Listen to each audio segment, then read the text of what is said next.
चंपावत स्थित कलेक्ट्रेट परिसर में सीएम ने बैठक की, जहां जनपद स्तरीय प्रशासनिक अधिकारियों के साथ उनकी बैठक रही।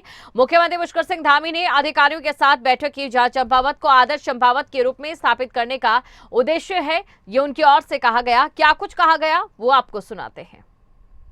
हमने यहाँ पर अभी घोषणाओं में जो प्रमुख कार्य मुख्यमंत्री घोषणा में उनको सम्मिलित किया है और उनमें से लगभग 40 के लगभग अब पूरी हो गई और बाकी की सारी गतिमान है।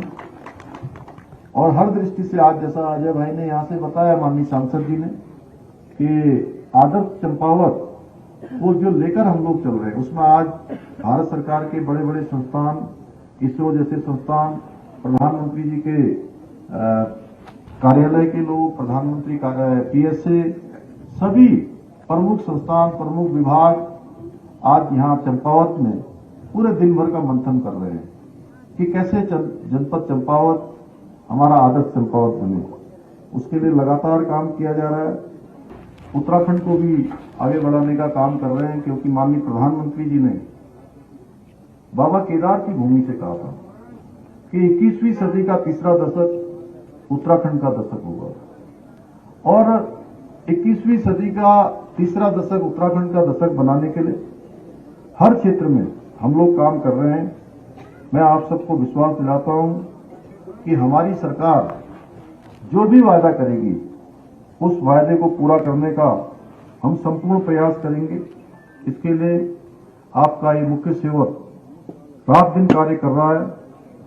मुझे पूरा विश्वास है कि चंपावत के साथ साथ पूरे प्रदेश को आगे बढ़ाने के लिए मेरे प्रयासों में चंपावत का प्रत्येक नागरिक, प्रत्येक भाई बहन, प्रत्येक बड़े बुजुर्ग, प्रत्येक हमारे नौजवान साथी सदा की तरह हमेशा साथ देंगे, मेरा समर्थन करेंगे और देवभूमि को, पवित्र भूमि को विकसित करने में अपना पूरा योगदान सहयोग प्रदान करेंगे। ये संपूर्ण प्रदेश के अंदर चंपावत की जनता ने आगे आकर जो एक काम भविष्य के निर्धारण के लिए, हमारे बेटे बेटियों के लिए, हमारे भाई बहनों के लिए, प्रतियोगी परीक्षाओं में भाग लेने वालों के लिए, ये आगे के लिए, उनके विकास के लिए, उनके मन में कोई संदेह न रहे, उनके मन में किसी प्रकार की कोई कमी ना आए, उनके मन में कभी ये ना आए कि हम परीक्षाओं की तैयारी कर रहे हैं, क्या ये परीक्षा निष्पक्ष हो पाएंगी कि नहीं हो पाएंगी, कहीं ये पर्चा लीक तो नहीं हो जाएगा, परीक्षा में नकल तो नहीं कराई जाएगी। भाइयों बहनों, अब ये कुछ भी नहीं होने वाला है। पिछले दिनों पटवारी की भर्ती परीक्षा आयोजित की गई थी।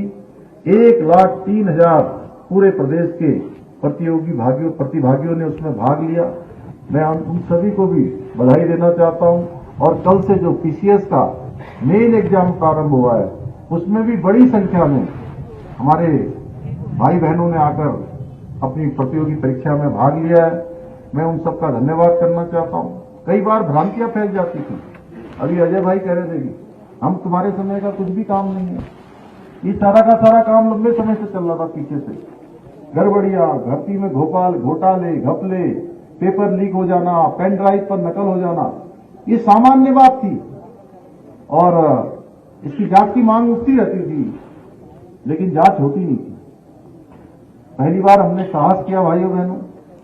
और एक गोलजी की भूमि से मैं कहना चाहता हूं कि मैंने उत्तराखंड के 1,25,00,000 भाई बहनों को ध्यान में रखकर और उनके समर्थन को अपने सर पर रखते हुए मैंने सोचा कि इतने बड़े हाथ 1,25,00,000 भाई बहनों का हमारे ऊपर आशीर्वाद है, तो ये जो गलत काम हो रहा है इसके लिए जरूर हमको कुछ संघर्ष करना पड़ेगा, जरूर हमको कुछ कहीं न कहीं परेशानी का सामना करना पड़ेगा, लेकिन हम किसी भी कीमत पर इस काम को अब भविष्य में नहीं होने